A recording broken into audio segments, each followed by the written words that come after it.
નમસ્કાર વિદ્યાર્થી મિત્રો, હું છું વિકી બામણિયા. ફ્રેન્ડ્સ, મારું નામ વિકાસ દવે. વિદ્યાર્થી મિત્રો, જેવું કે દિવાળીપુરા યુથ ચેનલે તમને કમિટમેન્ટ આપ્યું હતું કે તમારા દરેક સબ્જેક્ટ માટે આપણે વાવાઝોડાનું સેશન લાવીશું કે જે તમારી લાસ્ટ મોમેન્ટની પ્રિપરેશનની અંદર તમને હેલ્પફુલ થશે. તો આજે જ એ જ વાવાઝોડાની સિરીઝની અંદર આજે વિકાસ દવે સર આપણી જોડે પધારેલા છે કે જે અકાઉન્ટના તમને ઓબ્જેક્ટિવ્સ જે તમને ટોટલ 20 માર્ક્સના પૂછાય છે અને એક માર્કના પ્રશ્ન જે 10 માર્ક્સના પૂછાય, મતલબ કે ટોટલ 30 માર્ક્સની આપણે તૈયારી આની અંદર કરવાના છે. તો બની શકે કે તમારી પ્રિપરેશન હોય કે ના હોય, પણ આ સેશનને તમે જોશો, છેક સુધી આના ક્વેશ્ચન્સને સોલ્વ આઉટ કરશો તો ડેફિનેટલી 30 આઉટ ઓફ 30 આના લાવવાની અંદર તમને મદદરૂપ થઈ શકે છે. તો સાહેબ, આ લોકો જો કદાચ આ સેશન જોઈએ તેમને હેલ્પફુલ થશે ને? 100% થશે. ભાઈ ગેરંટી આપે છે. અને રેકોર્ડ છે, ગયા વર્ષનું વાવાઝોડાનું સેશન જોજો અને અકાઉન્ટનું પેપર જોજો. બરાબર, અમે એવું નથી કહેતા ક્યારે કે આ જ આવશે, પણ આ જે ટાઈપના ક્વેશ્ચન્સ તમને બોર્ડની અંદર જોવા મળે છે, આ અલગ અલગ જગ્યાના ક્વેશ્ચન્સ જે મોસ્ટ પ્રોબેબલ પૂછાય એવા હોય ને, એવા ટીચર્સ દ્વારા સિલેક્ટ થયેલા પ્રશ્ન છે. બરાબર, તો આપણે જોવાની શરૂઆત કરીએ. તમારો આન્સર પણ ચેટ બોક્સમાં આવવો જોઈએ, કેમ કે લાસ્ટ મોમેન્ટની પ્રિપરેશન છે, પાછા ના પડતા. બરાબર, પહેલો પ્રશ્ન છે સાહેબ, જો ભાગીદારી કરારનામામાં મૂડી પર વ્યાજની જોગવાઈ કરવામાં ન આવી હોય તો કેટલા ટકા વ્યાજ આપવું પડે? સર, જો કરારનામામાં મૂડી પર વ્યાજની જોગવાઈ જ ન હોય તો પછી વ્યાજ ગણાશે નહીં. એટલે આ કેસમાં આપણો આન્સર રહેશે ડી, કાંઈ નહીં. કંઈ નહીં. ઓકે, ચલો આગળ જોઈએ. પુનઃમૂલ્યાંકન ખાતાને ખાલી જગ્યા તરીકે પણ ઓળખવામાં આવે છે. પુનઃમૂલ્યાંકન ખાતાનું સર બીજું નામ છે નફા નુકસાન હવાલા ખાતું. નફા નુકસાન હવાલા ખાતું યાદ રાખજો દોસ્તો. ઘણી વખત એવું પણ પૂછે સર કે નફા નુકસાન હવાલા ખાતાનું બીજું નામ શું છે, તો પુનઃમૂલ્યાંકન ખાતું. બંને વાઇસ વર્સા ક્વેશ્ચન્સ આવી શકે છે. આગળ આપણે જોઈએ, ભાગીદારી પેઢીનું પુનર્ગઠન થાય ત્યારે ખાલી જગ્યા બનાવવામાં આવે છે. જ્યારે પણ ભાગીદારી પેઢીનું પુનર્ગઠન થાય ત્યારે એની અસરો આપવા માટે પુનઃમૂલ્યાંકન ખાતું બનાવવામાં આવે છે. ઓકે, ચલો નેક્સ્ટ જોઈએ. ભાગીદારના ચાલુ ખાતાની ઉધાર બાકીનું વ્યાજ પેઢી માટે શું ગણાય? સર, ચાલુ ખાતાની ઉધાર બાકીનું વ્યાજ પેઢીની આવક થઈ જશે, કારણ કે પેઢીને મળે છે. ચાલુ ખાતાની ઉધાર બાકીનું વ્યાજ આપણે નફા નુકસાન ફાળવણી ખાતામાં જમા બાજુ લખતા હોઈએ છીએ. ઓકે, ચાલુ ખાતાની ઉધાર બાકીનું વ્યાજ ક્યાં લખતા હોઈએ છીએ? નફા નુકસાન ફાળવણી ખાતાની જમા બાજુ, એટલે પેઢીની આવક થશે. ઓકે, બરોબર છે. અને જો એવું પૂછે કે ભાગીદાર માટે શું ગણાય, તો ફ્રેન્ડ્સ ખાસ યાદ રાખજો, ભાગીદાર માટે ખર્ચ છે. કારણ કે મૂડી ખાતામાં શું કરીએ છીએ આપણે? ચાલુ ખાતાની ઉધાર બાકીનું વ્યાજ ઉધાર કરીએ છીએ. બરોબર છે. એટલે મૂડી એટલે ચાલુ ખાતામાં શું કરીએ છીએ આપણે? ઉધાર કરીએ છીએ. એટલે પેઢી માટે આવક, પણ ભાગીદાર માટે ખર્ચ. ઓકે, અધિક નફો એટલે ખાલી જગ્યા. અધિક નફો એટલે તમારો જે સરેરાશ નફો છે, મતલબ તમે જે નફો કમાઓ છો, બરોબર છે, એમાંથી અપેક્ષિત નફો માઇનસ કરી દો એટલે તમને જે મળે એ અધિક નફો થઈ જાય. ઓકે, શ્વેતા, ગીતા અને જ્યોતિ સરખા હિસ્સે નફો નુકસાન વેચતા ભાગીદારો છે. ગીતા નિવૃત્ત થઈ, ગીતાનો ભાગ શ્વેતા અને જ્યોતિને સરખે ભાગે મળી ગયો. તો શ્વેતા અને જ્યોતિનું નવું નફા નુકસાનનું પ્રમાણ શું થશે? આમાં એવું છે કે આ 3 જણ સરખા હિસ્સે જ નફો નુકસાન વેચે છે. પાછો એમનો હિસ્સો બી જે ભાગીદાર નિવૃત્ત થાય છે, ગીતા, એનો હિસ્સો બી શ્વેતા અને જ્યોતિને સરખા હિસ્સે જ મળે છે. એટલે નવું પ્રમાણ બી 1:1 જ રહેશે. કોઈ બી આનો આન્સર આપી શકે, તરત જ આન્સર. Logical question. અને સર એક મિનિટ, આમાં એવું પણ થઈ શકે કે 1:1 પોપ્યુલર આન્સર છે, મોટા ભાગે બધાને પ્રેક્ટિસ જ હોય 1:1, પણ ઘણી વખત એ લોકો 2:2 લખી કાઢે, 5:5 લખી નાખે, તો પણ એનો મતલબ 1:1 જ થયો ને, કોમન નીકળી જશે. અને સાહેબ, આવા સહેલા પ્રશ્ન આવી શકે ભાઈ, આ ટાઈપના પ્રશ્ન જ આવશે. બરાબર, અકાઉન્ટનું પેપર તમે જોશો ને એટલે તમને યાદ આવશે દવે સરને કે સરે કીધું તું અને આવ્યું. બરાબર, તો પ્રેક્ટિસ કરતા રહેજો, છેક સુધી જોડાઓ. સાહેબ, ટોટલ આપણે કેટલા 120 ક્વેશ્ચન્સ જોવાના છે. એની અંદરથી મોસ્ટ પ્રોબેબલ 20 તમને બની શકે કે બોર્ડની અંદર જોવા મળે, અને આપણે બીજા એ સિવાયના 60 જેટલા એક વાક્યના પ્રશ્ન કરવાના છે કે એ બી તમને મોસ્ટ પ્રોબેબલ યુઝફુલ થાય તેવા હશે. બરાબર, તો સ્ટેપ બાય સ્ટેપ આપણે આગળ જોઈએ. હિસાબી ધોરણ 26 મુજબ ખાલી જગ્યા પાઘડી ચોપડે દર્શાવી શકાય નહીં. સર, સ્વમૂલ્યાંકન દ્વારા જે પાઘડી બનાવેલી હોય ને એને ચોપડે દર્શાવી શકાય નહીં. એટલે આપણો આન્સર રહેશે બી. ઓકે, ચલો. જ્યાં વ્યક્તિગત કૌશલ્ય મહત્વનું હોય ત્યાં પાઘડી ખાલી જગ્યા હોય. જ્યાં વ્યક્તિગત કૌશલ્ય મહત્વનું હોય ને ત્યાં પાઘડી ઓછી હોય છે. ઓકે, ચલો પુનઃ મૂલ્યાંકન ખાતાનો નફો કે નુકસાન ભાગીદારો વચ્ચે કયા પ્રમાણમાં વહેંચવામાં આવે છે? પુનઃ મૂલ્યાંકન ખાતાનો નફો કે નુકસાન જે બી હોય ભાગીદારો વચ્ચે જૂના નફા નુકસાનના પ્રમાણમાં વહેંચવામાં આવે છે. ઘણી વખત આ લોકો એવો ક્વેશ્ચન બી પૂછે કે કયા ભાગીદારો વચ્ચે વહેંચાય છે, તો જૂના ભાગીદારો વચ્ચે વહેંચાય છે અથવા ચાલુ ભાગીદારો વચ્ચે વહેંચાય છે. જ્યારે ફક્ત નફા નુકસાનનું જૂનું પ્રમાણ જ આપેલ હોય ત્યારે જૂના ભાગીદારોના ત્યાગનું પ્રમાણ શું થાય? તો જો તમને ખાલી જૂનું પ્રમાણ જ આપેલું હોય, બીજી કોઈ માહિતી આપેલી ન હોય, તો જે જૂનું પ્રમાણ છે એ જ એમનું ત્યાગનું પ્રમાણ બની જશે. એટલે આપણો આન્સર સર આમાં રહેશે બી. ઓકે, નેક્સ્ટ આપણે જોઈએ વિસર્જન સમયે ભાગીદારી પેઢીની મિલકતો અને જવાબદારીઓની હિસાબી અસર આપવા માટે તૈયાર કરવામાં આવતું ખાતું. સર મિલકતોની જવાબદારીઓની હિસાબી અસર આપવા માટે જે ખાતું તૈયાર કરાય છે એને સંપાદન ખાતું કહે છે. વિસર્જન સમયે સંપાદન ખાતું જ બને. એનું બીજું નામ પણ છે સંપાદન ખાતાનું બીજું નામ છે માલ મિલકત નિકાલ ખાતું. યાદ રાખજો, માલ મિલકત નિકાલ ખાતું. નેક્સ્ટ, ચલો ભાગીદારી પેઢીના વિસર્જન સમયે મિલકતોની ઉપજમાંથી સૌપ્રથમ કઈ ચૂકવણી કરવામાં આવે છે? મિલકતોની ઉપજમાંથી સર સૌપ્રથમ વિસર્જન ખર્ચ ચૂકવાય, પછી જ બીજી બધી વસ્તુની ચૂકવણી થતી હોય છે. ભારતમાં સેબીની સ્થાપના કયા વર્ષમાં થઈ? સેબીની સ્થાપના સર 1991માં થઈ હતી. હર્ષદ મહેતા સ્કેમ પછી કે પહેલા? હર્ષદ મહેતાના સ્કેમ પછી તરત પછી થઈ. Okay, security and exchange board of India. જો જાહેર ભરણામાં અરજી વખતે બહાર પાડેલ શેર કરતા ઓછા શેરની અરજીઓ આવે તો શેરનું ભરણું રદ કરવામાં આવે છે. સર 90%થી ઓછા શેરની અરજી આવશે તો ભરણું રદ કરી દેવામાં આવશે. નીચેનામાંથી કયું વિશ્લેષણ પક્ષકારો આધારિત વર્ગીકરણ દર્શાવે છે? તો બાહ્ય વિશ્લેષણ એ પક્ષકારો આધારિત વર્ગીકરણ છે. બાહ્ય વિશ્લેષણ. ડિબેન્ચર એ કંપની માટે ખાલી જગ્યા છે. સર ડિબેન્ચર એ કંપની માટે હંમેશા દેવું કહેવાય છે, કારણ કે કંપનીએ ડિબેન્ચર હોલ્ડરને પછી રકમ પરત કરવાની હોય છે. ઓકે, નાણાકીય પત્રકોનું વિશ્લેષણ ખાલી જગ્યા. નાણાકીય પત્રકોનું વિશ્લેષણ એટલે બીજું કંઈ નહીં, એનાલિસિસ, અર્થઘટન. એટલે એના થ્રુ આપણે અર્થઘટન કરી શકીએ છીએ. નીચેનામાંથી કયા ગુણોત્તરોનો સમાવેશ પ્રણાલિકાગત વર્ગીકરણમાં થાય છે? સર આ ક્વેશ્ચન મોસ્ટ આઈએમપી છે. પ્રણાલિકાગત વર્ગીકરણ જ્યારે બી પૂછે તો મિશ્ર ગુણોત્તરો આપણો જવાબ રહેશે. ઓકે, ગુણોત્તરોની રજૂઆત કયા સ્વરૂપે થાય છે? ગુણોત્તરની રજૂઆત સર પ્રમાણના સ્વરૂપે પણ થઈ શકે, ટકાવારીના સ્વરૂપે પણ થઈ શકે અને સમયના સ્વરૂપે પણ થઈ શકે. એટલે આપણો આન્સર આમાં રહેશે આપેલ તમામ. આ બધા આન્સર તમને સાચા લાગશે, એ બી સી. એટલે ભૂલમાં પણ ખાલી એ જ જો તમે ટીક કરો છો કે બી તમે ટીક કરો છો તો બી તો પછી ખોટું થઈ જશે. એમસીક્યુ નો મતલબ જ આ MCQ મલ્ટિપલ માં ચોઇસ છે, તમારે yes. બેસ્ટ આન્સરને સિલેક્ટ કરવો. યસ એમસીક્યુ માં તમારે શાંતિથી ક્વેશ્ચન અને એના આન્સર બંનેને પ્રોપરલી રીડ કરવાના, પછી જ તમે આન્સર ટીક કરજો. એ પહેલા ના કરતા, ઉતાવળ કરીને આન્સર ટીક ના કરતા. ચલો નીચેનામાંથી કયો વ્યવહાર હંમેશા કામગીરી પ્રવૃત્તિનો વ્યવહાર બને છે? કામગીરી પ્રવૃત્તિનો વ્યવહાર તો સર જે લોનનું ચૂકવેલું વ્યાજ છે ને એ તો નાણાકીય વ્યવહાર થઈ જશે, નાણાકીય પ્રવૃત્તિ થઈ જશે. મળેલ ડિવિડન્ડ એ રોકાણની પ્રવૃત્તિ થઈ ગઈ. ચૂકવેલ ડિવિડન્ડ એ પણ નાણાકીય પ્રવૃત્તિ થઈ ગઈ. પણ પગારનો ખર્ચ, પગારે ધંધામાં કામ કરતા કર્મચારીઓને ચૂકવાય છે, એટલે પગાર જે છે પગારનો ખર્ચ એ કામગીરી પ્રવૃત્તિનો ખર્ચ રહેશે. જે લોકો 12th ની અંદર છે અને આગળ FY TY વડોદરા કાં તો વડોદરાની આસપાસના વિસ્તારોની અંદર રહેતા હોય તો વિકાસ દવે સરનું પોતાનું ઇન્સ્ટિટ્યૂટ છે દવે કોમર્સ ઇન્સ્ટિટ્યૂટ, જે બરોડાની અંદર ટોટલ 3 સેન્ટર ધરાવે છે. એક અટલાદરાની અંદર, એક મલ્હાર પોઈન્ટ અને એક ગોત્રીવાસના રોડ પર. અહીં નીચે એડ્રેસ બી પ્રોવાઈડ કરેલું છે, અહીં નંબર આપેલો છે. જો તમારે સારી જગ્યાએ મતલબ કે તમે MS યુનિવર્સિટીમાં એડમિશન લો છો તો સાહેબ બધા જ કોર્સ આવી ગયા ને MS ના. ભાઈ MS ની અંદર તમે FY TY માં ઇવન તમારા નાના કોઈ ભાઈ બહેન હોય એ લોકોને બી કોમર્સનું ટીચિંગ લેવું હોય 11-12 ની અંદર તો ડેફિનેટલી દવે ક્લાસીસનો સંપર્ક કરી શકે છે. ઉપર નંબર આપેલો છે. સાહેબ થોડા કામ આવી જાય તો છોકરાઓને નંબર દેખાઈ જાય, બરાબર? તો તમે એની ટાઈમ નંબર પર કોલ કરી અને વિઝિટ કરવું હોય તો ક્લાસને વિઝિટ કરીને એડમિશન લઈ શકો છો. ચલો આગળ જોઈએ, રોકડ પ્રવાહ પત્રકમાં કેટલી પ્રવૃત્તિઓ હોય છે? સર રોકડ પ્રવાહ પત્રકમાં કુલ 3 પ્રવૃત્તિઓ હોય છે. એક રોકાણની પ્રવૃત્તિ, બીજી નાણાકીય પ્રવૃત્તિ અને ત્રીજી કામગીરી પ્રવૃત્તિ. 3 પ્રવૃત્તિ હોય છે.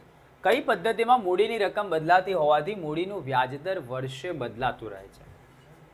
તો મૂડી ખાતા રાખવાની કુલ 2 પદ્ધતિ છે, સ્થિર મૂડી ખાતા પદ્ધતિ અને અસ્થિર મૂડી ખાતા પદ્ધતિ. એમાં અસ્થિર મૂડી ખાતા પદ્ધતિ હોય તો મૂડીની રકમ દર વર્ષે બદલાય અને મૂડીની રકમ બદલાય તો મૂડીનું વ્યાજ પણ બદલાઈ જશે. નિશા અને નીમા સરખા હિસ્સાના ભાગીદાર છે. તેઓ નીતાને 1/4 ભાગે ભાગીદાર તરીકે દાખલ કરે છે. 9. નિશા અને નીમાના ત્યાગનું પ્રમાણ નક્કી કરો. સર આમાં છે ને તમને દરેક વિદ્યાર્થી માટે છે આ કામનું. નિશા અને નીમા આ બે ભાગીદારો આપેલા છે, સરખા હિસ્સાના ભાગીદારો છે, એટલે 1:1 આ એમનું જૂનો નફા ભાગ થઈ ગયો અથવા જૂનું પ્રમાણ થઈ ગયું. અને નવો ભાગીદાર જે છે, નવી ભાગીદાર છે નીતા, એનો હિસ્સો આપેલો છે. એનો હિસ્સો તમને આપેલો છે 1/4. બીજી કોઈ માહિતી આપેલી નથી. તો આ સંજોગોમાં જે જૂનું પ્રમાણ છે એ જ એમનું ત્યાગનું પ્રમાણ બની જશે. જો તમે પણ વિદ્યાર્થી મિત્રો ધ્યાન રાખજો, આ એક શોર્ટકટ ટ્રીક છે કે જો દાખલામાં ખાલી જૂનું પ્રમાણ આપેલું હોય અને નવા ભાગીદારો નફા ભાગ આપ્યો હોય, બીજી કોઈ જ માહિતી ના આપેલી હોય, તો જે જૂનું પ્રમાણ છે એ જ ત્યાગનું પ્રમાણ બની જશે. ઓકે, અને આપણો આન્સર આ સંજોગોમાં રહેશે 1:1. ઓકે. એ, બી અને સી ની મૂડી પ્રમાણ 3:2:1 હોય અને વર્ષનો વહેંચણી પાત્ર નફો ₹66,000 હોય તો સી ને કેટલો નફો મળે? સર આ ક્વેશ્ચન મોસ્ટ આઈએમપી છે. આમાં સ્ટુડન્ટ મેક્સિમમ સ્ટુડન્ટ શું ભૂલ કરે છે કે 66,000 ને આ લોકો 3:2:1 વહેંચી કાઢે છે અને પછી સીના ભાગે કેટલો નફો આવે તો સીનો હિસ્સો આમાં 1/6 છે, તો 11,000 રૂપિયા પાછો આપેલો બી છે, 11,000 ટીક કરી લે છે. પણ એ ખોટું છે, કારણ કે દાખલામાં મૂડીનું પ્રમાણ આપ્યું છે. મૂડીના પ્રમાણમાં સર હંમેશા મૂડી વેચાય, નફો વેચાય નહીં. આપણે નફો વેચવો છે. નફો વેચવો હોય તો તમારી પાસે નફા નુકસાનનું પ્રમાણ જોઈએ, જે આપણને દાખલામાં આપ્યું નથી. તો પછી સરખા ભાગે વેચવાનું. એટલે આ 66,000 રૂપિયાને આપણે સરખા ભાગે વેચીશું. તો સરખો ભાગ એટલે 1:1:1 3 ભાગીદાર છે તો 1/3 થશે. તો સર આમાં આપણો આન્સર રહેશે 22,000 રૂપિયા. ભાઈ ધ્યાન રાખજો, આ ધ્યાન રાખજો. પેપરની અંદર તમારું મોએ ના થાય. મોય ના થઈ જાય ને તો પછી ફસાઈ જશે આ લોકો. હા ભાઈ, ઘેર આવીને ખબર ઘરે પડે, આવીને, પણ હું કામનું અબ પસ્તાય ક્યાં તો જબ ચિડિયા ચૂક ગઈ ખેત. સાચી વાત એટલે ધ્યાન રાખજો, થોડુંક એક વાર વાંચી લેવાની, 2 વાર વાંચી લેવાની રકમ. અને એમ બી ગુજરાત બોર્ડ સાહેબ 15 મિનિટ તો આપે જ છે વાંચવા માટે આપે. પાઘડી એ કયા પ્રકારની મિલકત છે? સર પાઘડી એ ધંધાની શાખ કે પ્રતિષ્ઠાનું મૂલ્ય દર્શાવતી અદ્રશ્ય મિલકત છે. દ્રશ્ય મિલકત છે. ઓકે. અપેક્ષિત નફો બરાબર?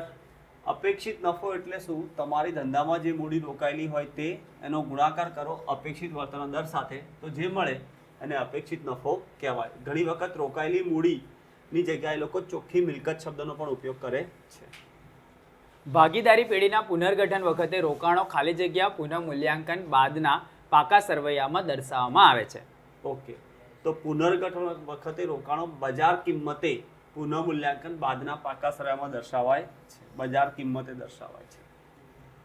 ભાગીદારીની નિવૃત્તિ પછી કર્મચારી નફા ભાગ ભંડોળ પાકા સરવૈયામાં કેવી રીતે દર્શાવાય છે? સર કર્મચારી નફા ભાગ ભંડોળ એ દેવું છે, એટલે એને દેવા તરીકે દર્શાવાય છે. ઘણી વખત સ્ટુડન્ટ્સ આને મિસમેચ કરે છે કર્મચારી અનામત, કામદાર અનામત ભંડોળ અથવા કર્મચારી અનામત ભંડોળ સાથે. એ વહેંચી દેવાય છે, જ્યારે કર્મચારી નફા ભાગ ભંડોળ છે એ ધંધાનું દેવું છે, દેવા તરીકે દર્શાવાય છે. ઈલા, શીલા અને નીલા 2:2:1 પ્રમાણમાં નફો નુકસાન વહેંચતા ભાગીદારો છે. નીલા નિવૃત્ત થાય છે. ઈલા અને શીલાનું નફા નુકસાન વહેંચણીનું નવું પ્રમાણ શોધો. ઓકે, હવે સર આમાં એવું છે કે ઈલા, શીલા અને નીલા એમનું નફા નુકસાનનું પ્રમાણ આપ્યું છે 2:2:1. બરોબર. હવે આમાં એવું કીધું છે કે નીલા નિવૃત્ત થાય છે, એટલે આ બેન નિવૃત્ત થઈ ગયા. ચલો કઈ વાંધો નહીં, તો આ બેનનો દૂર કરી દો અંદરથી. તો બચ્યા કોણ? ઈલા અને શીલા. તો હવે દાખલામાં બીજી કોઈ માહિતી આપેલી નથી, તો પછી એમનું જે જૂનું પ્રમાણ છે એ જ એમનું નવું પ્રમાણ બની જશે, એ જ એમનું લાભનું પ્રમાણ થઈ જશે. એટલે અહીંયા 2:2 છે, તો આપણે એવું કહી શકીએ કે 1:1 રહેશે. એટલે આમાં નવું પ્રમાણ શું રહેશે? એ લોકોનું 1:1 રહેશે. બધા ભાગીદારોની સર્વસંમતિથી ગમે તે સમયે પેઢીનું વિસર્જન થઈ શકે છે, તેને શું કહેવાય? તેને મરજિયાત વિસર્જન કહેવાય છે. ઓકે. પેઢીના વિસર્જન સમયે સામાન્ય અનામત ખાતાની બાકી કયા ખાતે લઈ જવામાં આવે છે? સર પેઢીના વિસર્જન સમયે સામાન્ય અનામત ખાતાની બાકી ભાગીદારોના મૂડી ખાતે લઈ જવાય છે, મૂડી અથવા ચાલુ ખાતે લઈ જવાય છે. શેર પ્રીમિયમની રકમ કંપની માટે શું કહેવાય?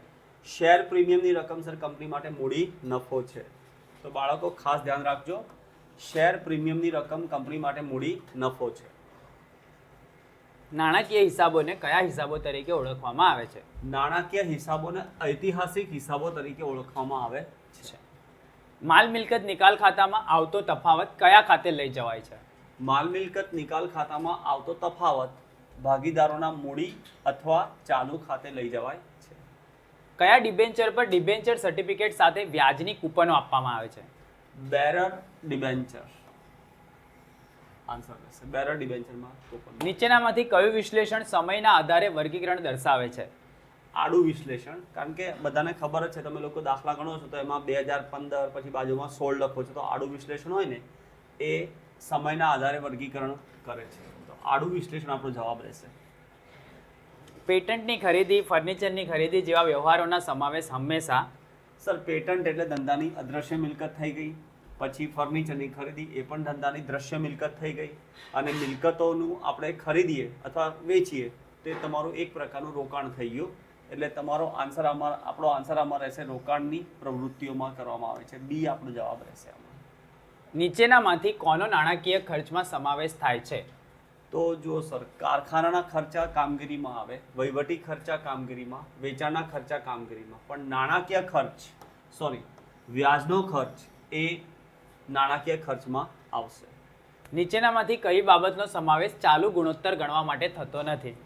સર ચાલુ ગુણોત્તરનું જે સૂત્ર છે તે આવું છે: ચાલુ ગુણોત્તર બરાબર ચાલુ મિલકતો, ચાલુ ગુણોત્તર બરાબર ચાલુ મિલકતો છેદમાં ચાલુ દેવા. હવે આમાં જોઈએ તો દેવાદારો ચાલુ મિલકત છે, સ્ટોક ચાલુ મિલકત છે, લેણી હુંડી ચાલુ મિલકત છે, પણ ફર્નિચર એ ચાલુ મિલકત નથી, એ આપણી સ્થિર મિલકત છે અથવા બિન ચાલુ મિલકત છે, એટલે એનો ઉપયોગ ચાલુ ગુણોત્તર માટે થતો નથી. નીચેનામાંથી કોનો સમાવેશ કામગીરી ખર્ચામાં થતો નથી? મિલકત વેચાણનું નુકસાન, આગથી થયેલ નુકસાન અને ચૂકવેલ વ્યાજ. એનો મતલબ સર આમાં રહેશે, આપણો આન્સર રહેશે ડી, આપેલ તમામ, કારણ કે આ એક બી કામગીરી ખર્ચ નથી. ફરીથી હું રિમાઇન્ડ કરાવી દઉં કે જે લોકોને 12th પછી FYSY TYની અંદર કોઈ સારા ઇન્સ્ટિટ્યૂટની અંદર જવું હોય અને બરોડા કાં તો બરોડાની આસપાસના કોઈ વિસ્તારમાં રહેતા હોય તો ડેફિનેટલી એકવાર દવે કોમર્સ ઇન્સ્ટિટ્યૂટનો વિઝિટ કરજો. 3 સેન્ટર છે, અટલાદરા, મલ્હાર પોઈન્ટ અને ગોત્રી વાસના રોડ પર. તો આ નંબર છે, નંબર પર કોલ કરીને તમે વધારે ડિટેલ્સ મેળવી શકો છો. એડ્રેસ હા બોલો. અને ફ્રેન્ડ્સ એક ખાસ તમને કહી દઉં, સોરી સર તમને ડિસ્ટર્બ કરે, કે અમારા ક્લાસમાં બીકોમમાં તમે જ્યારે એડમિશન લેશો તો ન્યૂ એજ્યુકેશન પોલિસી પ્રમાણે તમને સિલેબસ ચલાવવામાં આવશે. અને બીજું કે જેટલા પણ પ્રેક્ટિકલ સબ્જેક્ટ છે એના વિડીયો લેક્ચર્સ પણ તમને મળશે ક્લાસની એપ્લિકેશનમાં, જે ડબલ બેનિફિટ છે, જે કોઈ આપતું નથી, જે અમે આપીએ છીએ. ઓકે, તો ભાઈ જેને પણ ઈચ્છા હોય કે ભાઈ કોઈ સારી જગ્યાએ એજ્યુકેશન મેળવવું છે તો દવે કોમર્સ ઇન્સ્ટિટ્યૂટનો સંપર્ક કરી શકે છે. પાઘડી એ ખાલી જગ્યાનું નાણાકીય મૂલ્ય છે. પાઘડી એ ધંધાકીય એકમની પ્રતિષ્ઠાનું નાણાકીય મૂલ્ય છે. પાઘડીના મૂલ્યાંકન સમયે મૂડીકૃત નફાને કોની સાથે સરખાવવામાં આવે છે? સર મૂડીકૃત નફાને હંમેશા ધંધામાં રોકાયેલી મૂડી જોડે સરખાવાય, ધંધામાં રોકાયેલી મૂડી સાથે. ભાગીદારોની મૂડી પરનું વ્યાજ એ ભાગીદાર માટે શું છે? ભાગીદારની મૂડી પરનું વ્યાજ તો ભાગીદારને મળે એટલે ભાગીદાર માટે આવક થઈ ગઈ. પણ એવું પૂછી લે કે પેઢી માટે શું છે, તો ભાઈ પેઢીએ રૂપિયા ચૂકવવા પડે એટલે પેઢી માટે ખર્ચ થઈ જાય. એટલે જોવાનું કે કોના માટે શું છે, પછી જવાબ લખવાનો. હા, શબ્દોની માયાજાળમાં ગૂંચવાઈ ના જાય. અને આમાં તો ફસાવશે જ લોકો. અને પેલું છેલ્લે આવું જ થાય, પેપરમાં ખુશી થઈ જાય ને કે સાહેબ સહેલું પેપર છે ને, પેપર છે. તો કે ઓહો બધું આવડે છે, ઉતાવળમાં નાની એવી સિલી મિસ્ટેક થઈ જાય કે જે ના કપાવાના માર્ક બી તમારા કપાઈ જાય. કંપની નિયમ 2024 મુજબ નિયમ 10 પ્રમાણે 2014 મુજબ નિયમ 10 પ્રમાણે સરકારે ભાગીદારોની મહત્તમ સંખ્યા કેટલી નક્કી કરી છે? સર 50 છે, ભાગીદારોની મહત્તમ સંખ્યા 50 છે. 50 ભાગીદાર હોય. હા 50. સરસ.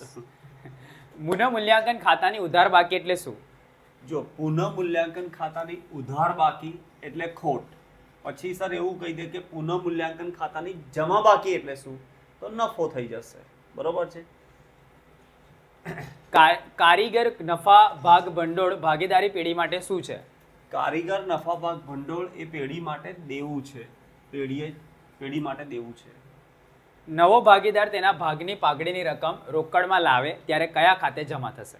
જો નવો ભાગીદાર તેના ભાગની પાઘડીની રકમ રોકડમાં લાવે તો આમનો દા બને રોકડ/બેંક ખાતે ઉધાર તે પાઘડીના પ્રીમિયમ ખાતે જમા.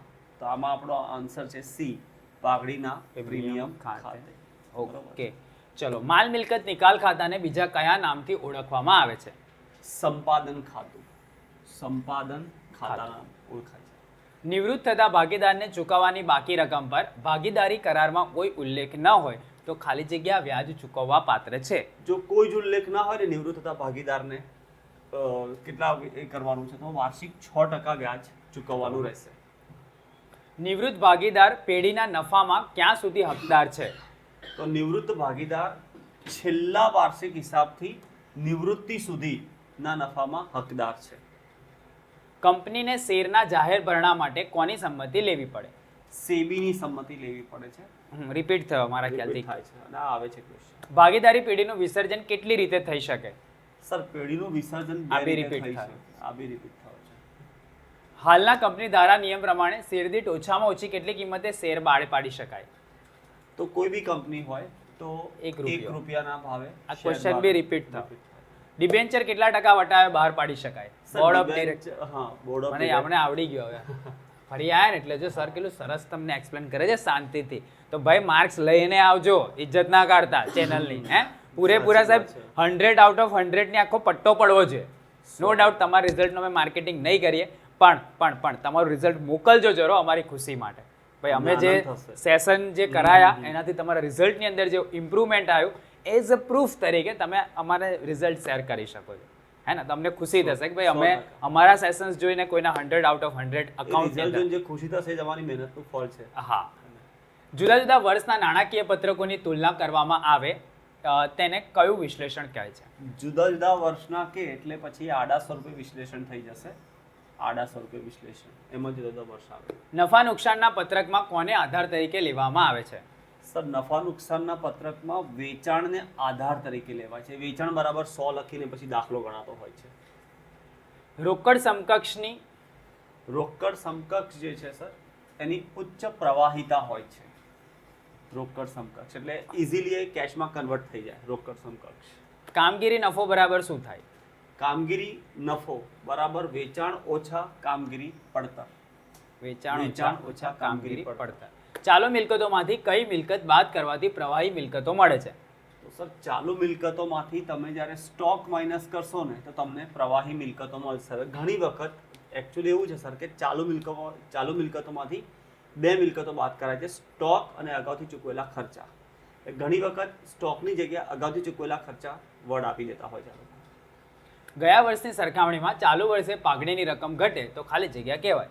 જો પાઘડીની રકમ ઘટે તો તમે પાઘડી માંડીવાળી તેમ કહેવાય. પાઘડી માંડીવાળી છે. ઓકે, ચલો હવે આપણે આગળ જોઈશું. જોઈએ સાહેબ આગળનો પ્રશ્ન જોઈએ. Yes. ભાગીદારોના ઉપાડ પરનું વ્યાજ એ ભાગીદાર માટે શું છે? સર ઉપાડ પરનું વ્યાજ ભાગીદાર માટે શું છે? ભાગીદારે તો ચૂકવવું પડે એટલે ભાગીદાર માટે ખર્ચ છે.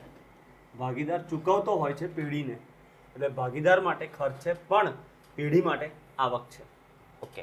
હંગામી મૂડી પ્રથામાં ભાગીદારના ભાગોનો નફો કયા ખાતે કઈ બાજુ લખાય? હંગામી મૂડી પ્રથા હોય અથવા અસ્થિર મૂડી પ્રથા હોય એમાં જે નફો છે એમના મૂડી ખાતામાં જમા બાજુ લખાતો હોય છે. ભાગીદારોના મૂડી ખાતાની જમા બાજુ લખાતો હોય છે. એક પેઢીનો છેલ્લા 4 વર્ષનો ભારિત સરેરાશ નફો 44,000 છે. ભારિત સરેરાશ નફાની 2 વર્ષની ખરીદીને આધારે પાઘડીની કિંમત નક્કી કરવાની છે. સર ભારિત સરેરાશ નફો આપેલો છે અને 2 વર્ષની ખરીદી આપેલી છે તો કશું જ નથી કરવાનું સર. આમાં આપણે 44,000 રૂપિયા ભારિત સરેરાશ નફો છે એના ગુણ્યા 2 કરી દો 88,000 રૂપિયા આવશે. તો આપણો આન્સર રહેશે 88,000 ડી. દિલ મેં દિવાલી પૂરા. ચાલો, પાઘડીનો આધાર કોના પર રહેલો છે? પાઘડીનો આધાર હંમેશા નફા પર રહ્યો છે એટલે આપણો આન્સર હશે ડી. ધંધાકીય એકમના ભવિષ્યમાં જળવાઈ રહે તેવા નફા પર આ દોસ્તો આ ક્વેશ્ચન પૂછાય છે, યાદ રાખજો. મિત અને જીત 3/2 ના પ્રમાણમાં નફો નુકસાન વહેંચતા ભાગીદારો છે. તેમને હિતને 1/5 ભાગ આપવાની શરતે ભાગીદારીમાં પ્રવેશ આપ્યો. તો નફા નુકસાન વહેંચણીનું નવું પ્રમાણ. હવે આમાં સર નાનું વર્કિંગ કરવું પડશે આપણે. હા, આમાં એવું છે કે જે જૂના ભાગીદારો છે એ છે મિત અને જીત. અને એમનો જે જૂનો નફા ભાગ છે, જૂનો નફા ભાગ એ છે 3/2 એટલે કે 3/5 અને 2/5 થઈ જશે. એમને હિતને પ્રવેશ આપ્યો છે. હિતને કીધું કે ભઈલા તું આવી જા, અમે તને 1/5 હિસ્સો આપીશું. એટલે આવા કેસમાં સર આપણે પછી એવું કરવું પડે કે પેઢીનો કુલ નફો 1 ધારવાનો. ધારો કે પેઢીનો કુલ નફા ભાગ બરાબર 1. હવે એમાંથી એ લોકો હિતને તો 1/5 હિસ્સો આપી દે છે, તો પછી બાકીનો નફા ભાગ કેટલો રહેશે? તો બાકીનો નફા ભાગ બરાબર 1 ઓછા 1/5, એટલે બાકીનો નફા ભાગ રહેશે 4/5. અને આ જે હિસ્સો છે તે કોણ વહેંચી લેશે? મીત અને જીત. એમનું જે પ્રમાણ છે એમાં વહેંચી લેશે. તો અહીંયા મીતનો હિસ્સો કેટલો ગણાશે? તો કે 4/5 હિસ્સો છે એમાંથી મીત 3/5 ભાગ લઈ લેશે. એનો જે ભાગ હતો તે તો 12/25 થઈ જશે. પછી જીત જે છે એ કુલ નફો બાકી રહ્યો તો 4/5, એમાંથી 2/5 હિસ્સો એ લઈ લેશે, એટલે 8/25 થઈ જશે. એટલે મીત અને જીતનું નવું પ્રમાણ મળી ગયું. હિત. તો હિત જે છે એનો હિસ્સો ઓલરેડી આપેલો છે 1/5. હવે અહીંયા 25 છે, અહીંયા 25 છે, આને ઉપર નીચે 5 વડે ગુણીએ તો 25 અહીંયા પણ આવી જશે, એટલે 5/25. તો આપણો આન્સર રહેશે 12/8/5. ઓકે, આપણે સાચા છે એવી ખબર પડી જશે. 12 ને 8 20 ને 5 25 છેદમાં 25 છે જ. એટલે જવાબ રહેશે આપણો 12/8/5. બહુ બધી વખત આ ક્વેશ્ચન પૂછાયેલો છે. સ્ટાર માર્ક કરી દઈએ. નેક્સ્ટ છે નીચેનામાંથી કઈ એકત્રિત નફાની બાકી છે? તો કઈ એકત્રિત નફાની બાકી છે? તો હે દેવીઓ હે સજ્જનો, કારીગર નફા ભાગ ભંડોળ એ તો આપણું દેવું છે, પછી દેવી હુંડી એ બી દેવું છે, પ્રોવિડન્ટ ફંડ એ બી દેવું છે, એટલે આ ત્રણે તો આપણા આન્સર નથી. તો અનામત ભંડોળ એ એકત્રિત નફાની બાકીમાં આવશે. જુદા જુદા કારણસર ભાગીદારીમાં થતો ફેરફાર એટલે? જુદા જુદા કારણસર ભાગીદારીમાં થતો ફેરફાર એટલે ભાગીદારીનું પુનર્ગઠન. સંપાદન ખાતું કયા પ્રકારનું ખાતું છે? સર મોસ્ટ આઈએમપી ક્વેશ્ચન છે આ. દેવીઓ અને સજ્જનો ખાસ યાદ રાખજો, સંપાદન ખાતું એ ઉપજ ખર્ચ પ્રકારનું ખાતું છે. ઉપજ ખર્ચ પ્રકારનું ખાતું છે, યાદ રાખી લેજો. નવા ભાગીદારે લાવેલ પાઘડીની રકમ જૂના ભાગીદારો વચ્ચે કયા પ્રમાણમાં વહેંચાય છે? તો નવો ભાગીદાર પાઘડીની રકમ લાવે તો જૂના ભાગીદારો વચ્ચે હંમેશા ત્યાગના પ્રમાણમાં વહેંચાશે. નવો ભાગીદાર પાઘડીની રકમ લાવે તો જૂના ભાગીદારો વચ્ચે હંમેશા ત્યાગના પ્રમાણમાં વહેંચાશે. આ યાદ રાખી લેજો. ચલો આગળ જોઈએ. નીચેનામાંથી કઈ મૂડી કંપનીના પાકા સરવૈયામાં શેર મૂડીના શીર્ષક હેઠળ દર્શાવવામાં આવતી નથી? મોસ્ટ આઈએમપી ક્વેશ્ચન સર આ. કઈ મૂડી પાકા સરવૈયામાં દર્શાવવામાં આવતી નથી? તો જો ભાઈ, સત્તાવાર મૂડી તો દર્શાવાય, બહાર પાડેલી મૂડી તો દર્શાવવી જ પડે, ભરાયેલી મૂડી બી દર્શાવવી જ પડે. અનામત મૂડી દર્શાવવામાં આવતી નથી. અહીંયા સર એક મેઇન પોઈન્ટ એ છે કે અનામત મૂડી, પહેલો વર્ડ અનામત અને પછી મૂડી વર્ડ. ઘણી વખત મૂડી અનામત આપી દે અને પછી ડી ઓપ્શન આપે, એક પણ નહીં, તો આપણો આન્સર પછી એ સંજોગોમાં ડી રહેશે. પણ અહીંયા અનામત મૂડી, દેવીઓ અને સજ્જનો યાદ રાખજો, અનામત મૂડી પાકા સરવૈયામાં દર્શાવાતી નથી. અનામત મૂડી યાદ રાખજો. આ સક્રિય ભાગીદારે જાહેર નોટિસ દ્વારા તેની નિવૃત્તિ અંગેની જાહેરાત કરવી ડેશ ડેશ ડેશ. સર ફરજિયાત છે, કારણ કે ભાગીદાર નિવૃત્ત થાય છે તો એને લોકોને જણાવવું તો પડે જ કે ભાઈ હવે હું આ પેઢીમાં રહ્યો નથી, તો વ્યવહાર એ પ્રમાણે જ કરજો તમે. મારા નામે કઈ ચિતરતા નહીં. વિસર્જનની તારીખે કયા ખાતાની બાકી માલ મિલકત નિકાલ ખાતે લઈ જવામાં આવતી નથી? સર ફર્નિચર ખાતાને તો લઈ જવાય છે, રોકાણોના ખાતાની બી લઈ જવાય છે, દેવાદારના ખાતાની બી લઈ જવાય છે. ખાલી બેંક ખાતું એવું છે કે જેની બાકી માલ મિલકત નિકાલ ખાતે અથવા સંપાદન ખાતે લઈ જવાતી નથી, પણ એક અલગ ખાતું ખુલે છે, બેંક ખાતું, અને એમાં ઉધાર બાજુ એની બાકી લખવામાં આવે છે. વેપાર ખાતું, નફા નુકસાન ખાતું, જેને ખાલી જગ્યા પણ કહેવામાં આવે છે. સર વેપાર ખાતાને અને નફા નુકસાન ખાતાને આવકનું પત્રક પણ કહે છે. ઓકે. જાહેર કંપનીમાં ઓછામાં ઓછા કેટલા સભ્યો હોવા જોઈએ? જાહેર કંપનીમાં ઓછામાં ઓછા 7 સભ્યો તો હોવા જ જોઈએ.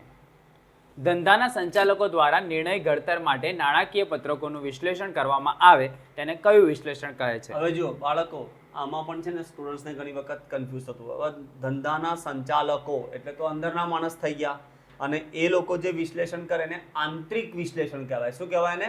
આંતરિક વિશ્લેષણ. એટલે ધંધાના સંચાલકો જે બી વિશ્લેષણ કરશે, આપણો એ આંતરિક વિશ્લેષણ રહેશે. એટલે આપણો આન્સર રહેશે આંતરિક વિશ્લેષણ. ગુણોત્તરે ધંધાકીય એકમની કામગીરીના ખાલી જગ્યા નિર્ણયો લેવામાં મદદરૂપ થાય છે. ગુણોત્તરો એ ગુણાત્મક નિર્ણયો લેવામાં મદદરૂપ થતા હોય છે. ટૂંકા ગાળાની બેંક ડિપોઝિટ એ ટૂંકા ગાળાની બેંક ડિપોઝિટ એ રોકડ સમકક્ષ છે. રોકડ સમકક્ષ. ડિબેન્ચર હોલ્ડરોને કંપનીની બોર્ડ ઓફ ડિરેક્ટરની ચૂંટણીમાં કેટલા મત આપવાનો અધિકાર છે? તો ડિબેન્ચર હોલ્ડર્સ એ ધંધાના લેણદાર છે, એટલે એમને મત આપવાનો અધિકાર નથી. એમને ખાલી દર વર્ષે નક્કી કરેલા સમયે વ્યાજ મળી જશે, બીજું કશું મળવાનું નથી. મત આપવાનો અધિકાર ડિબેન્ચર હોલ્ડર્સને નથી, યાદ રાખજો. રોકડ પ્રવાહપત્રક એટલે શું? રોકડ પ્રવાહ પત્રક એટલે આવક અને જાવક રોકડ પ્રવાહ દર્શાવતું પત્રક. ઘણા લોકો ઉત્સાહમાં પહેલો જ આન્સર વાંચે આવક રોકડ પ્રવાહ દર્શાવતું પત્રક, તો જવાબ ખોટો. આવક અને જાવક આવક અને જાવક બંને લેવા પડે. ઓકે ભાઈ, ધ્યાનપૂર્વક આ બધા જવાબો પૂછાય ને તો લખજો. સામાન્ય રીતે પ્રવાહી ગુણોત્તર કયા પ્રમાણમાં ઈચ્છનીય છે? સર, પ્રવાહી ગુણોત્તર હંમેશા 1:1 ઈચ્છનીય ગણાય છે. અને બીજો પણ એક આના પેરેલલ ક્વેશ્ચન છે, ચાલુ ગુણોત્તરનું ઈચ્છનીય પ્રમાણ શું છે? 2:1. અને આ લોકો ઘણી વખત આવું રીતે લખે છે કે 1:1 નથી લખતા, એની જગ્યાએ 2:2 લખી નાખે, અથવા એવું લખે કે પ્રવાહી મિલકતો બરાબર આવી રીતે લખી નાખે, પ્રવાહી મિલકતો બરાબર ચાલુ દેવા, એટલે પ્રમાણ જ ના લખે. એની જગ્યાએ એક ઓપ્શન તમને આપી દે, પ્રવાહી મિલકતો બરાબર ચાલુ દેવા. તો 1:1 નો મતલબ એ જ થાય કે જેટલી પ્રવાહી મિલકતો છે એટલા જ ચાલુ દેવા છે.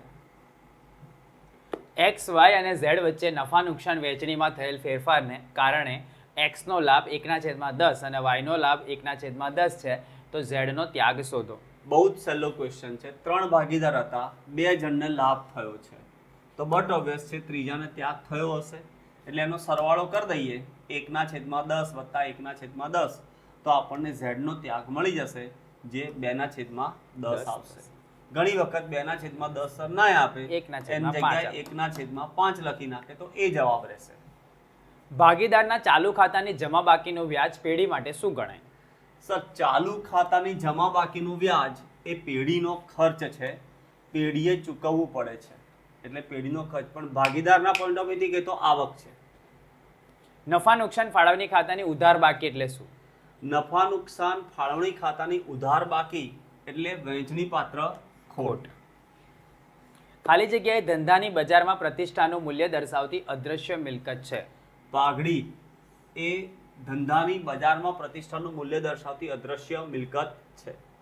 એકત્રિત થયેલ નફો કે અનામત ભંડોળ કોનું છે? તો એકત્રિત થયેલ નફો કે અનામત ભંડોળ હંમેશા ચાલુ ભાગીદારોનું હોય છે.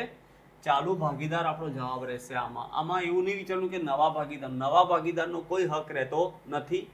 ઓકે, અનામત કે ભંડોળ પર, અને કર્મચારીનો પણ કોઈ અધિકાર હોતો નથી. જ્યારે પેઢીમાં દર વર્ષે નફો વધતો હોય ત્યારે કઈ પદ્ધતિ મુજબ પાઘડી માટે નફાની ગણતરી કરવી વધુ હિતાવ છે? જો નફો વધતો હોય તો પછી ભારિત સરેરાશ પદ્ધતિ મુજબ ગણતરી કરવી વધુ હિતાવ છે. ઇવન ઘણી વખત એવું કહી દે કે નફો ઘટતો હોય, સતત દર વર્ષે નફો ઘટતો હોય, તો પણ પદ્ધતિ ભારિત સરેરાશ રહેશે. નવા ભાગીદારના પ્રવેશ સમયે નક્કી થયેલ દેવાદાર પર વટાવ અનામતની રકમ ક્યાં દર્શાવાશે? તો નવા ભાગીદારના પ્રવેશ સમયે નક્કી થયેલ દેવાદાર પર વટાવ અનામતની રકમ પુનઃ મૂલ્યાંકન ખાતાની ઉધાર બાજુ લખાશે. પુનઃ મૂલ્યાંકન ખાતાની ઉધાર બાજુ.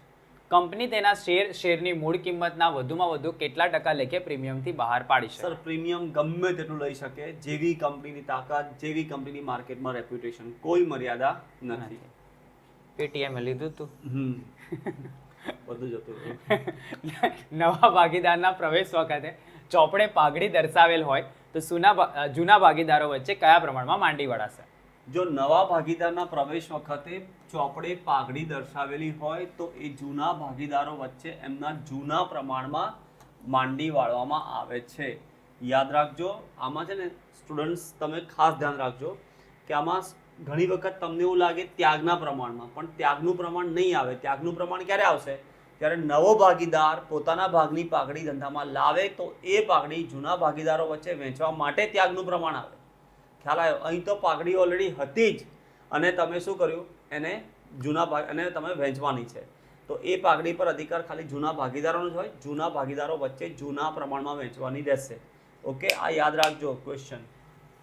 નિવૃત્તિ કે મૃત્યુ પામેલ ભાગીદારના લેણાની આખરી પતાવટ વખતે તેને ચૂકવવા પાત્ર રકમમાંથી શું બાદ થાય? તો જ્યારે કોઈ ભાગીદાર નિવૃત્ત થાય તો એને મૂડી પર વ્યાજ તો એને મળે એટલે એની રકમમાં પ્લસ થશે. પછી તેણે પેઢીને ધીરે લોન એટલે એને પેઢી જે લોન આપી હોય તો એ તો એને ચૂકવવાની પરત કરવી પડશે એટલે પ્લસ થશે. તેણે પેઢીને ધીરે લોનનું વ્યાજ એ બી પ્લસ થશે કારણ કે એને ચૂકવવાનું છે. બટ ચાલુ ખાતાની ઉધાર બાકીનું વ્યાજ એ માઇનસ થશે. તો આપણો આન્સર રહેશે ડી.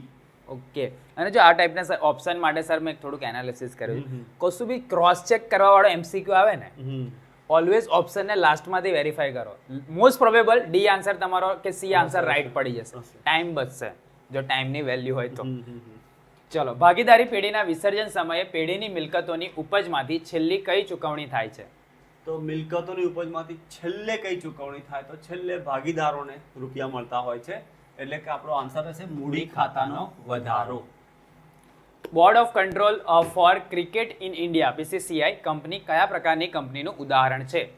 તો બીસીસીઆઈ જે છે બાંયધરીથી મર્યાદિત કંપની છે. બાંયધરીથી મર્યાદિત કંપની. ભાગીદારી પેઢીના વિસર્જન સમયે વિસર્જન ખર્ચ કોણ ભોગવવાનો? કોને હવે ભોગવવાનો? સાહેબ પેઢીનું વિસર્જન થાય છે તો વિસર્જન ખર્ચ બી પેઢીએ જ ભોગવવાનું રહેશે. ઓકે, નીચેનામાંથી કયો ગુણોત્તર પ્રમાણના સ્વરૂપે રજૂ થાય છે? તો ચાલુ ગુણોત્તર એ પ્રમાણના સ્વરૂપે રજૂ થાય છે. ધંધાકીય એકમનો નિર્ધારિત સમયનો નફો કે નુકસાન જાણવા કયું પત્રક તૈયાર કરવામાં આવે છે? નફો કે નુકસાન જાણવા માટે સર આવકનું પત્રક તૈયાર કરાય છે. ગીરવી ડિબેન્ચર કંપનીના પાકા સર્વેમાં કયા મથાળા હેઠળ બતાવાય છે? ગીરવે ડિબેન્ચર તારણવાળી લોનના મથાળા હેઠળ દર્શાવાય છે. ગીરવે ડિબેન્ચર. રોકાણો પર મળેલ ડિવિડન્ડ કે વ્યાજની રકમ શું છે? રોકાણો પર મળેલ ડિવિડન્ડ કે વ્યાજની રકમ. તો સર એમાં એવું છે રોકાણની પ્રવૃત્તિમાં રોકડ પ્રવાહમાં ઉમેરાય છે કારણ કે આ રૂપિયા તમને મળ્યા છે એટલે રોકાણની પ્રવૃત્તિમાં રોકડ પ્રવાહમાં ઉમેરાશે. ફરીથી હું રિમાઇન્ડ કરાવી દઉં કે જે લોકો 12th પછી FYSY TYમાં કોઈ સારા ઇન્સ્ટિટ્યૂટની અંદર ભણવાની ઈચ્છા રાખતા હોય, વડોદરાની આસપાસના વિસ્તારમાં રહેતા હોય તો ડેફિનેટલી એકવાર દવે કોમર્સ ઇન્સ્ટિટ્યૂટને વિઝિટ કરજો. ઇવન તમારા નાના ભાઈ બહેન હોય જે 11-12માં બી કોમર્સ માટે કોઈ સારા ઇન્સ્ટિટ્યૂટની તપાસ કરી રહ્યા હોય તો બી તમે એને સજેસ્ટ કરી શકો છો. અને જે લોકોને સપોઝ 8, 9, 10નું બી કદાચ કોચિંગ લેવું હોય તો ત્યાં બી બધી સુવિધા અવેલેબલ છે. નંબર પ્રોવાઈડ કરેલા છે. એની ટાઈમ તમે નંબર પર કોલ કરી અને વધુ ડિટેલ્સ મેળવી શકો છો. આગળ જોઈએ, નીચેનામાંથી કયો ગુણોત્તર તરલતાનો ગુણોત્તર છે? તો તરલતા એટલે સદ્ધરતા. તો અહીંયા ચાલુ ગુણોત્તર એ તરલતાનો ગુણોત્તર છે, સદ્ધરતાનો ગુણોત્તર છે. ટૂંકા ગાળાની દેવા ચૂકવવાની ક્ષમતા દર્શાવે છે ચાલુ ગુણોત્તર. પુનર્ગઠન સમયે અનામત ભંડોળની રકમ કયા ખાતે જમા થાય છે? તો પુનર્ગઠન સમયે અનામત ભંડોળની રકમ ભાગીદારોના ચાલુ મૂડી અથવા ચાલુ ખાતે જમા થાય છે. નીચેનામાંથી કોને બિન કામગીરી આવકમાં સમાવેશ થાય છે? સર બિન કામગીરી આવકમાં એ આવશે મિલકતો પર ભાડાની આવક એ બિન કામગીરી આવક છે એટલે એમાં સમાવેશ થાય છે. ખાલી જગ્યા હોય તે ધંધામાં પાઘડી અસ્તિત્વમાં હોય નહીં. ખોટ કરતી કંપનીઓને સર તો પાઘડી હોતી નથી. જો ભાગીદારી કરારપત્રમાં સ્પષ્ટતા ન હોય તો તેઓ પેઢીને ભાગીદારે ધીરેલી લોન પર કેટલા ટકા વ્યાજ ગણાય? હવે અહીંયા લોન કોણે આપી છે મહત્વનું છે. અહીંયા એવું લખ્યું છે પેઢીને ભાગીદારે ધીરેલી લોન છે એટલે પેઢીને લોન કોણે આપી છે? ભાગીદારે આપી છે. એટલે ભાગીદાર જે છે એણે પેઢીને લોન આપી છે અને કરારપત્રમાં સ્પષ્ટતા નથી તો પછી વાર્ષિક 6% વ્યાજ ગણાશે. પણ ઘણી વખત એવું બને એવો ક્વેશ્ચન પૂછે કે પેઢીએ ભાગીદારને લોન આપી છે તો પછી વ્યાજ ગણાય નહીં. એટલે આમાં આ ક્વેશ્ચનમાં બાળકો તમે ખાસ જોજો, દેવીઓ અને સજ્જનો ખાસ જોજો, લોન કોણે આપી છે બરોબર છે પછી ક્વેશ્ચન ટીક કરજો. ક્લિયર? મેં તમને ડિફરન્સ બતાવી દો. લોન ભાગીદાર આપે છે પેઢીને અને કરારપત્રમાં વ્યાજનો ઉલ્લેખ નથી તો 6%. પણ જો પેઢી ભાગીદારને આપે છે ને કરારપત્રમાં ઉલ્લેખ નથી તો વ્યાજ ગણાશે નહીં. આ યાદ રાખજો. અને આમાં લખ્યું જ છે પેઢીને ભાગીદારે લોન આપી છે એટલે વાર્ષિક 6%. નિવૃત્તિ વખતે ફક્ત નફા નુકસાનનું જૂનું પ્રમાણ જ આપેલ હોય ત્યારે બાકીના ભાગીદારોનું લાભનું પ્રમાણ શું થાય? તો જો જૂનું પ્રમાણ જ આપેલું હોય તો લાભનું પ્રમાણ એ જૂનું પ્રમાણ જ રહેશે. પાકા સર્વેમાં કયા મથાળા શીર્ષક હેઠળ દર્શાવાય છે? પાઘડી એ બિનચાલુ મિલકત છે, એટલે બિનચાલુ મિલકતોના મથાળા હેઠળ દર્શાવાય છે. ભાગીદારે આપેલ લોનનું વ્યાજ કયા ખાતે ઉધારવામાં આવે છે? ભાગીદારે આપેલી લોનનું વ્યાજ નફા નુકસાન ખાતાની ઉધાર બાજુ એટલે નફા નુકસાન ખાતે ઉધારાય છે. મિલકતો અને દેવાના પુનઃમૂલ્યાંકન સમયે દેવાદારો પર ગાલખાદ અનામતની જોગવાઈ કરવાની હોય તો ગાલખાદ અનામતની જોગવાઈ હંમેશા પુનઃમૂલ્યાંકન ખાતે ઉધાર થાય છે. હવે આમાં સર ક્વેશ્ચન આવો પણ પૂછી શકે કે ગાલખાદ અનામતની જોગવાઈ રદ કરવાની હોય, માંડી વાળવાની હોય, ગાલખાદ અનામતની જોગવાઈ કેન્સલ કરવાની હોય તો શું કરવાનું? તો પુનઃમૂલ્યાંકન ખાતે જમા કરવાનું. નવા ભાગીદારને ચાલુ ભાગીદારી પેઢીમાં કઈ રીતે પ્રવેશ આપી શકાય? તો કરારમાં નવા ભાગીદારના પ્રવેશ અંગે જોગવાઈ હોય તો તેને અનુસરીને આપી શકાય. રોકડ સમકક્ષ એટલે? રોકડ સમકક્ષમાં સરકારી જામીનગીરીઓ આવશે. સરકારી જામીનગીરીને તમે આરામથી માર્કેટમાં વેચીને કે રૂપિયા ભેગા કરી શકો છો, એટલે તે આવશે.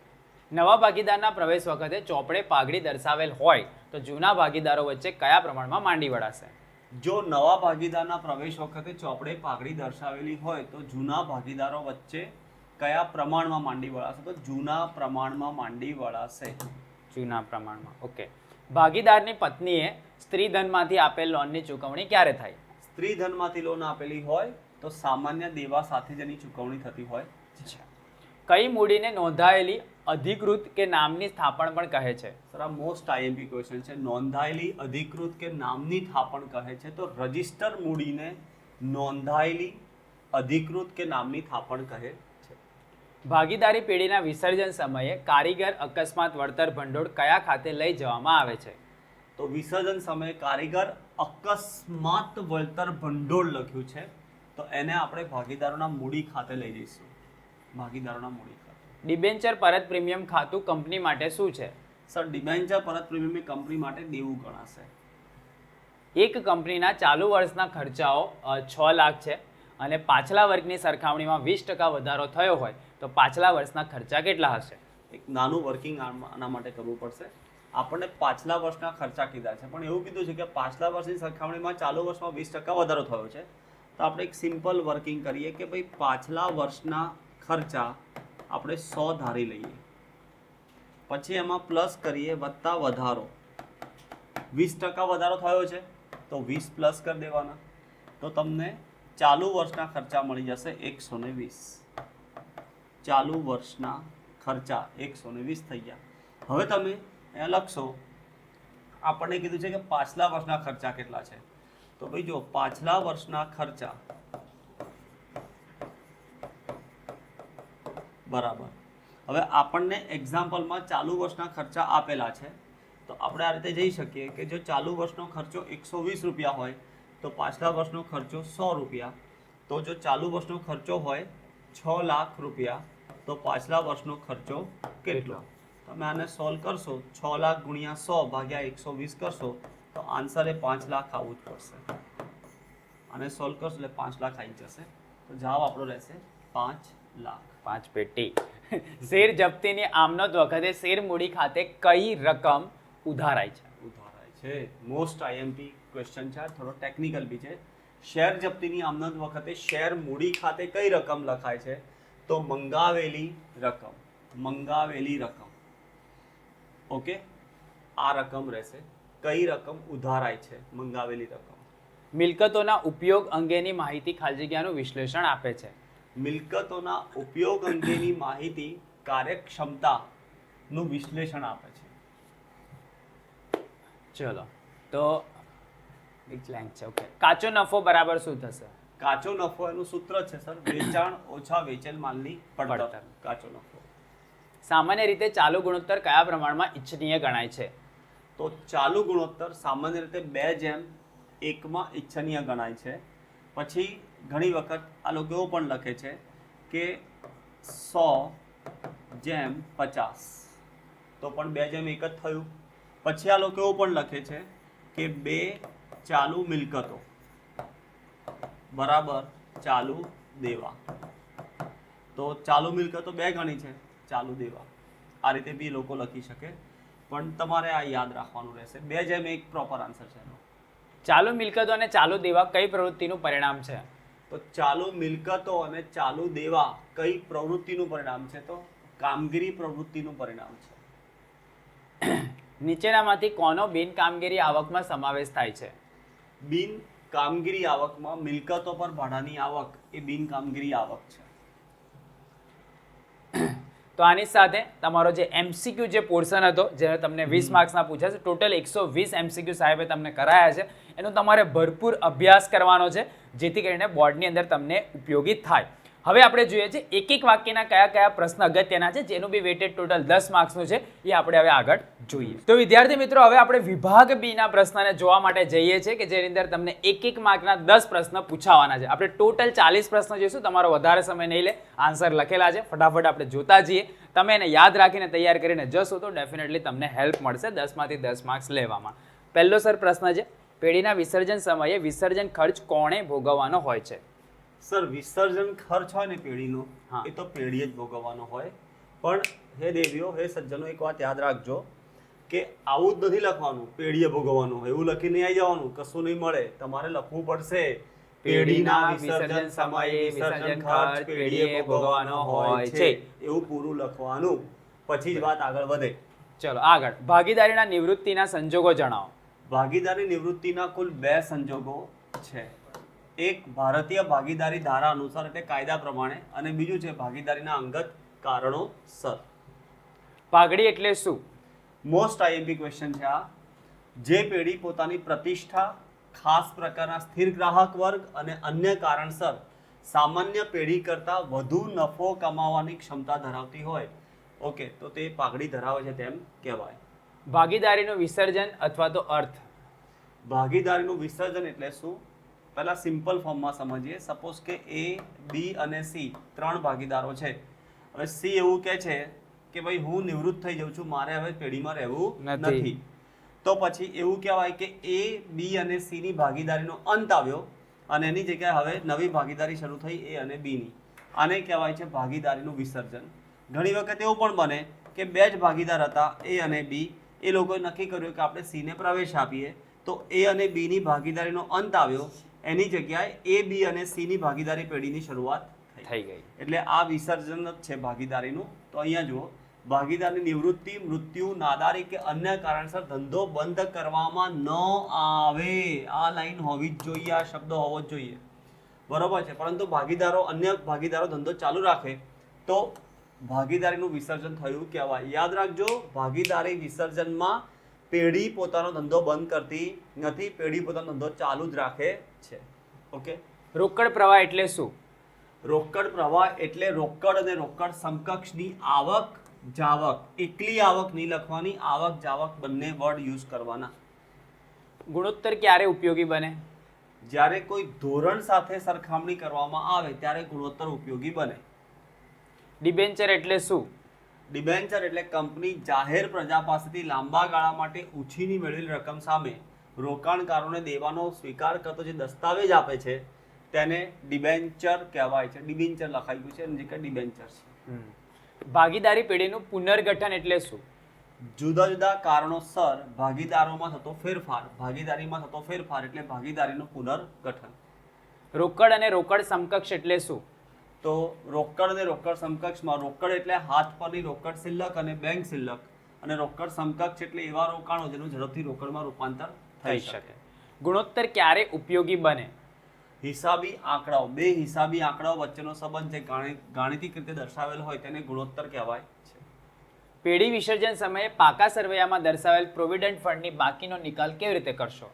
સર, પ્રોવિડન્ટ ફંડની બાકી જે હોય એને માલ મિલકત નિકાલ ખાતે જમા કરાય છે. ભાગીદારીની નિવૃત્તિ કે મૃત્યુ સમયે પેઢીના ચોપડે કઈ મહત્વની હિસાબી બાબતો ધ્યાનમાં લેવામાં આવે છે? તો જ્યારે કોઈ ભાગીદાર નિવૃત્ત થાય કે મૃત્યુ પામે તો નવા પ્રમાણની અને લાભના પ્રમાણની ગણતરી કરવી પડે. પાઘડીની હિસાબી અસર આપવી પડે, કારણ કે જે ભાગીદાર નિવૃત્ત થયો છે, જે ભાગીદાર મૃત્યુ પામ્યો છે એને એના ભાગની પાઘડી આપવી પડશે. પછી મિલકતોનું પુનઃમૂલ્યાંકન પાછું કરવું પડશે. એકત્રિત નફાની વહેંચણી કરવી પડે.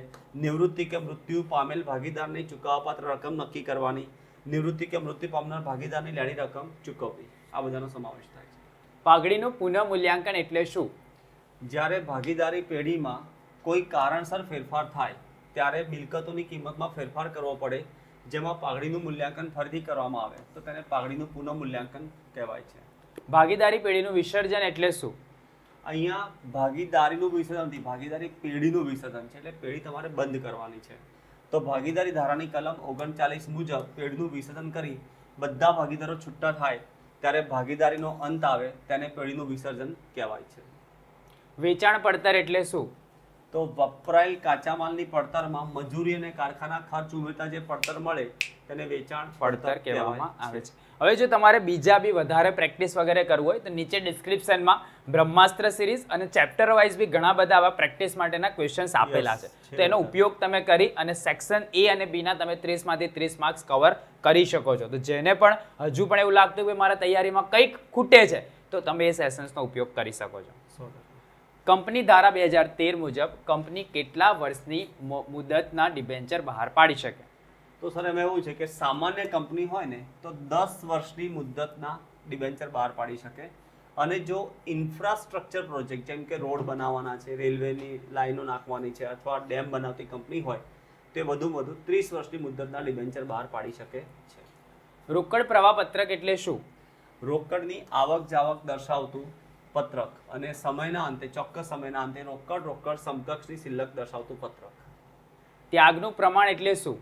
જ્યારે ચાલુ ભાગીદારો વચ્ચે નફા નુકસાનના પ્રમાણમાં ફેરફાર થાય ત્યારે અમુક ભાગીદારને પહેલા જે નફો મળતો હતો તેના કરતાં કંઈક ઓછો નફો મળે, જે પ્રમાણમાં નફામાં ઘટાડો જોવા મળે તેને ત્યાગનું પ્રમાણ કહેવાય.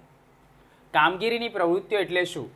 કામગીરીની પ્રવૃત્તિ એટલે ધંધાના ઉપજના સર્જનની મુખ્ય પ્રવૃત્તિ અથવા ઉપજના સર્જનની મુખ્ય પ્રવૃત્તિનું બીજું નામ શું છે? કામગીરીની પ્રવૃત્તિ.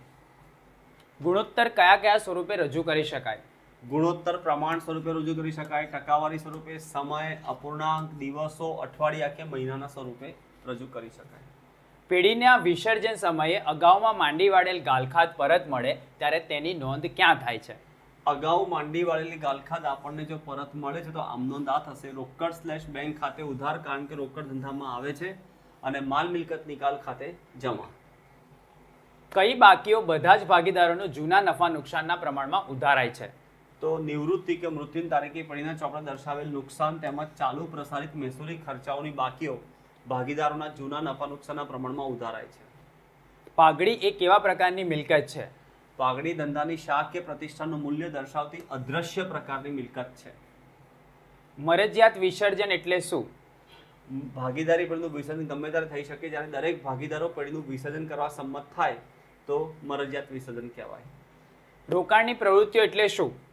લાંબા ગાળાની મિલકતો જેમ કે જમીન, મકાન, યંત્રો, ફર્નિચર અને અન્ય રોકાણોનું ખરીદ વેચાણ કરવામાં આવે.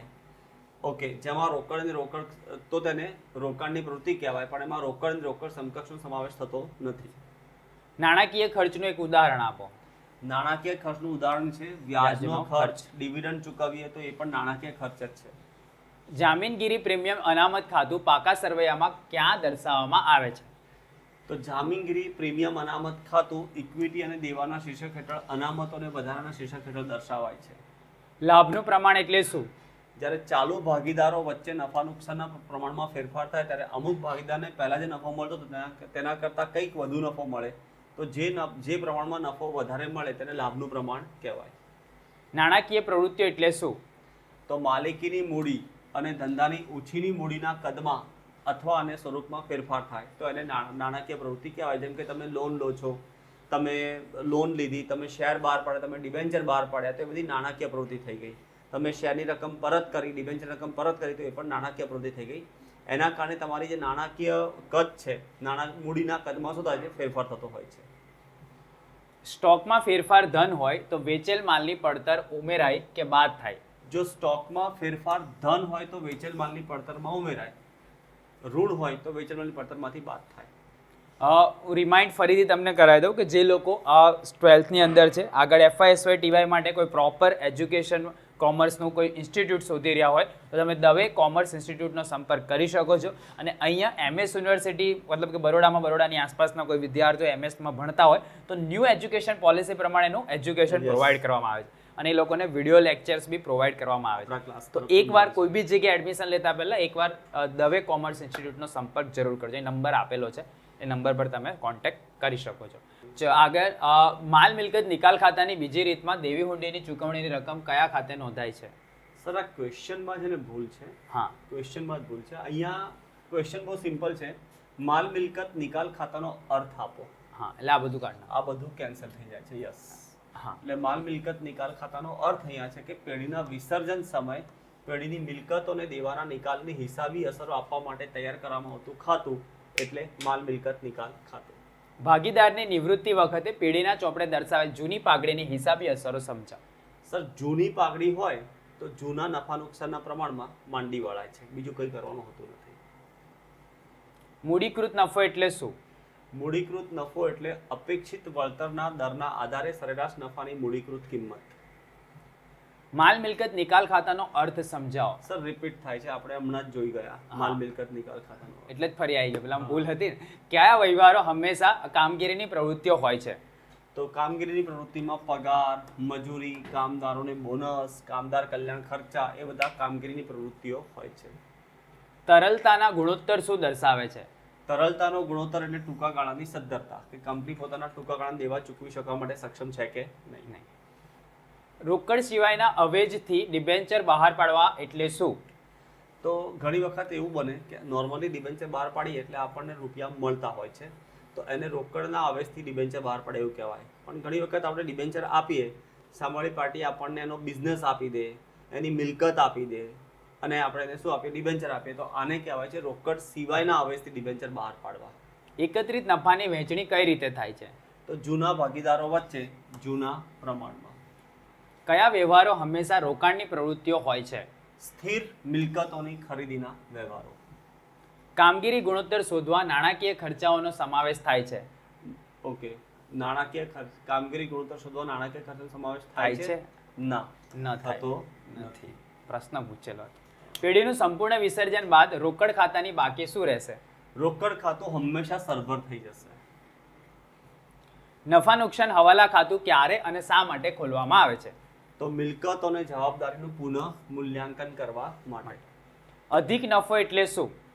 અધિક નફો એટલે સરેરાશ નફાનો અપેક્ષિત નફા પરનો વધારો. ભાગીદારી પેઢીનું વિસર્જનની રીતો જણાવો.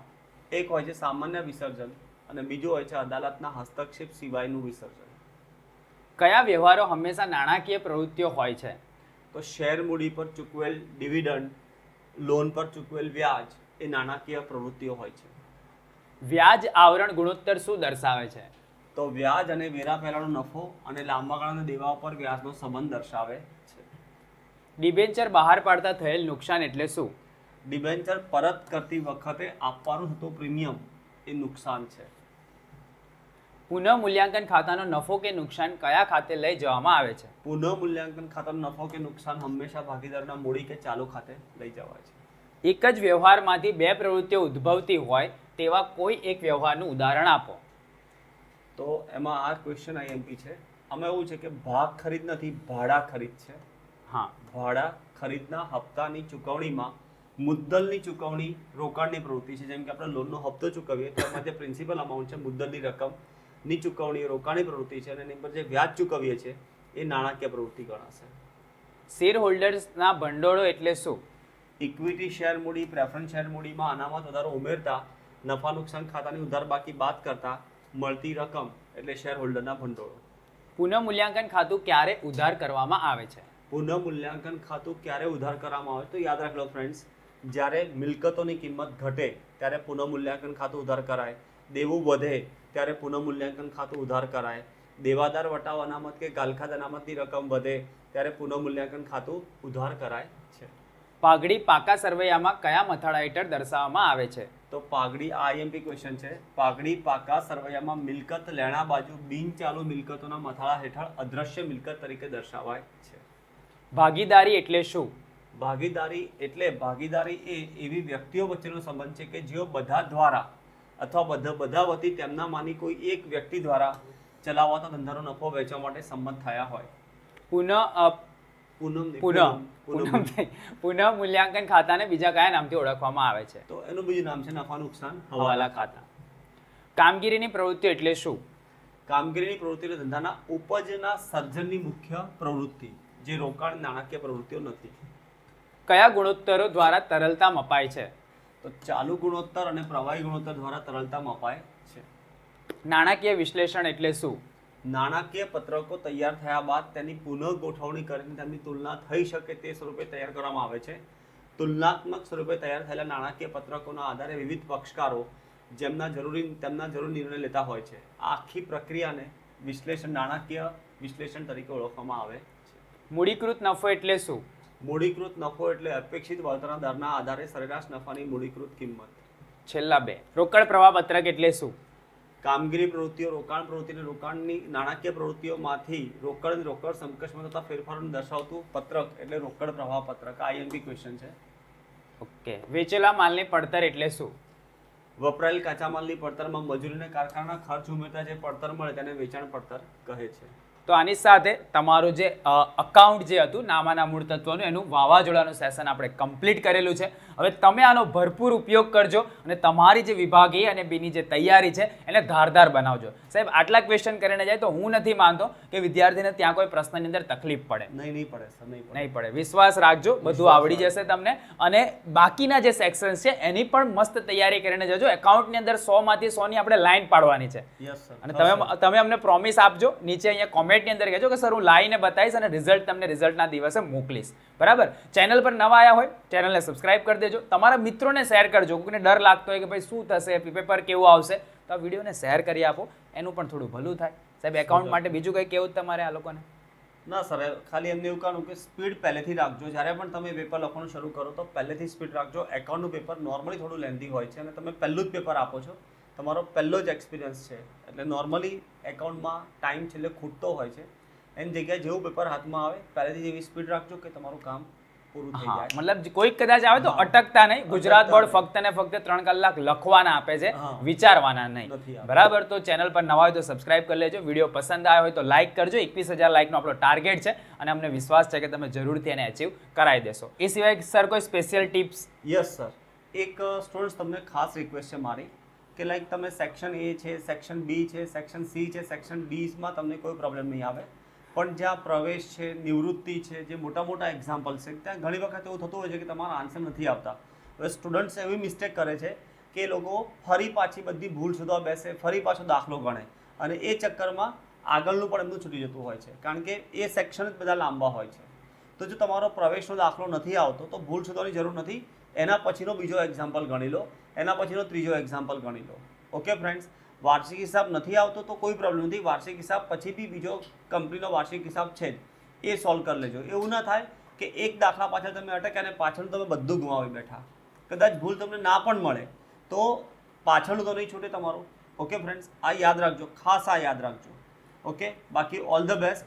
મને ખબર છે કે તમે સરસ જ બધું કરવાના છો અને બેસ્ટ રિઝલ્ટ તમે અમને આપવાના છો. All the best friends, once again.